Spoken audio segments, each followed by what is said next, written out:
হযরত শাহজালাল আন্তর্জাতিক বিমানবন্দরের কার্গো হাউসে এখনো জ্বলছে আগুন। দর্শক, এই মুহূর্তে হযরত শাহজালাল আন্তর্জাতিক বিমানবন্দরের কার্গো হাউসের সামনে থেকে আপনাদের সবাইকে যুগান্তরের সাথে যুক্ত করেছি আমি মিনহাজুল ইসলাম। সরাসরি দেখানোর চেষ্টা করছি এখানকার যে সর্বশেষ পরিস্থিতি। এখনো কিন্তু ভেতরে আগুন জ্বলছে, আগুনের যে ধোঁয়া সেটি কিন্তু এখনো উপরে কিন্তু কালো ধোঁয়া কিন্তু পুরো আকাশ ছেয়ে গেছে, এখনো লাল অগ্নিশিখা কিন্তু দেখা যাচ্ছে। দর্শক, একটু আপনাদেরকে জানিয়ে রাখি যে আজকে দুপুর 2:30টার দিকে হযরত শাহজালাল আন্তর্জাতিক বিমানবন্দরের যে কার্গো হাউস রয়েছে সেই কার্গো হাউসে আগুন লেগে যায়। তাৎক্ষণিক কিন্তু খবর পেয়ে ফায়ার সার্ভিসের তারপর থেকে কিন্তু আগুন নিয়ন্ত্রণের জন্য ফায়ার সার্ভিসের এই কর্মীরা আসতে থাকে। এই পর্যন্ত 30টিরও বেশি ইউনিট কিন্তু এখানে কাজ করছে আগুন নিয়ন্ত্রণের জন্য। এখনো নিয়ন্ত্রণে আনা সম্ভব হয়নি। ভেতরে যে আগুন জ্বলছে কখনো বাড়ছে কখনো বা কমছে, পানির স্বল্পতা রয়েছে। এখানে আসা গণমাধ্যম কর্মীরা কেউ কেউ ভেতরে ঢোকার সুযোগ পেয়েছিলেন। আমরা একজন ফটো সাংবাদিকের সাথে কথা বলেছি, যিনি আমাদেরকে জানিয়েছেন যে তিনি যখন ভেতরে ছবি তুলতে গিয়েছিলেন সেখানে এই কার্গো হাউসে যে মালামালগুলো রয়েছে বেশিরভাগই গার্মেন্টস সামগ্রী এবং কেমিক্যাল সামগ্রী, সেই কেমিক্যালের গোডাউনেই মূলত আগুন লেগেছে এবং এই আগুন কিন্তু এখনো জ্বলছে। কয়েক ঘন্টা ধরে সেই আগুন চলমান রয়েছে। রাস্তায় তীব্র যানজটের কারণে কিন্তু পানির ট্যাঙ্কিগুলো এই ভেতরে প্রবেশ করতে পারছে না। রাস্তায় কিন্তু এখনো বেশ কয়েকটি উদ্ধারকারী দল কিন্তু তাদের ওয়াসার যে পানির ট্যাঙ্কিগুলো রয়েছে সেগুলো নিয়ে কিন্তু আসতে গিয়ে তারা যানজটে আটকে রয়েছেন, যেটি আমরা দেখেছি। এবং এই মুহূর্তে কিন্তু সেনাবাহিনী সহ স্বেচ্ছাসেবকরাও এসে এখানে উপস্থিত হয়েছেন জরুরি মুহূর্তে সহায়তা করার জন্য। স্কাউট সদস্যরা কিন্তু এখানে রয়েছেন। ফায়ার সার্ভিস কর্মীরা কিন্তু সর্বোচ্চ চেষ্টা করছেন ভেতরে আগুনের যে পরিস্থিতি সেটি নিয়ন্ত্রণে আনার। আপনারা দেখতে পাচ্ছেন যে এই যে ধোঁয়া উঠছে সেখানে কিন্তু লাল অগ্নিশিখা জ্বলজ্বল করছে সেটি দেখা যাচ্ছে।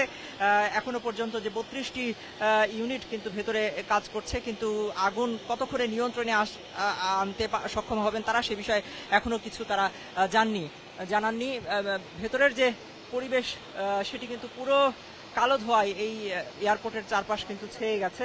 একটু যদি দেখায় আকাশের দিকে কালো ধোঁয়া কিন্তু এখনো দেখা যাচ্ছে।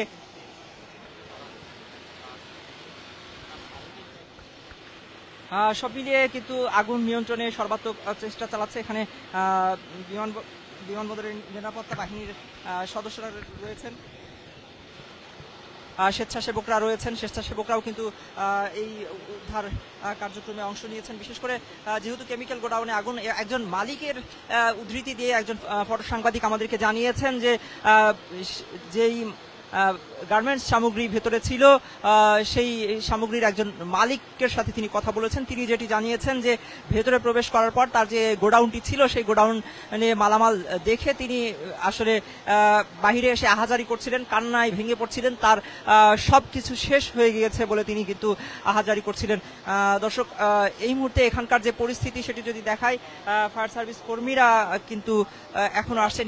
তারা কিন্তু সেই দুপুর থেকে চেষ্টা করছেন আগুন নিয়ন্ত্রণে আনার। তারা কিন্তু সর্বাত্মক চেষ্টা করছেন। যারা রয়েছেন এখানে ভেতরে যারা প্রবেশ করেছিলেন তাদের সাথে আমরা কথা বলার চেষ্টা করব। স্বেচ্ছাসেবক যারা রয়েছেন তাদের সাথে আমরা এখানে অনেকেই বাহিরে বেরিয়েছেন। ভেতরে যারা ছিলেন দীর্ঘ সময় আগুন নেভাতে গিয়ে তারা কিন্তু ক্লান্ত হয়ে পড়েছেন। তবে এখানে বেশ কয়েকজন স্বেচ্ছাসেবক এবং স্কাউট সদস্যরা বেশ কিছু অভিযোগ করেছেন যে এখানে পানির স্বল্পতা রয়েছে, খাবার পানির স্বল্পতা রয়েছে। খাবার পানির জন্য তারা বিভিন্ন ক্যান্টিনে যোগাযোগ করলে সেখানে পানির মূল্য বেশি রাখার একটি অভিযোগ কিন্তু করেছেন স্বেচ্ছাসেবক যারা এখানে কাজ করছিলেন। তারা এখানে বাহিরে কিন্তু গণমাধ্যম কর্মীরা উপস্থিত রয়েছেন।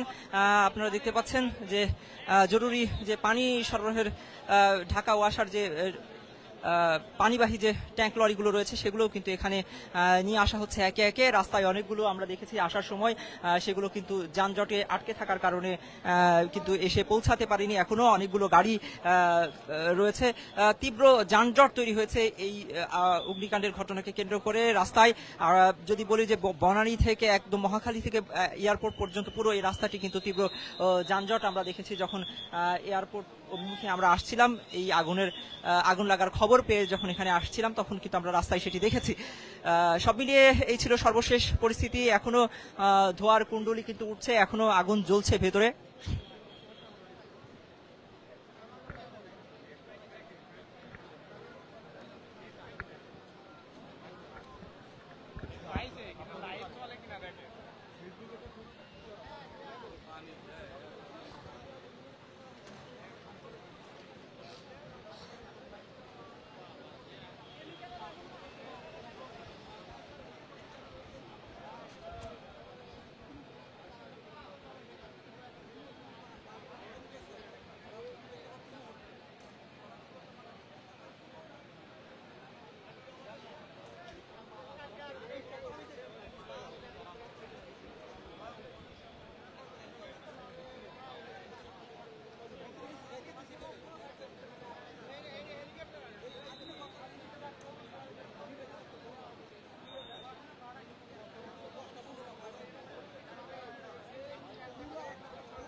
অভিযান।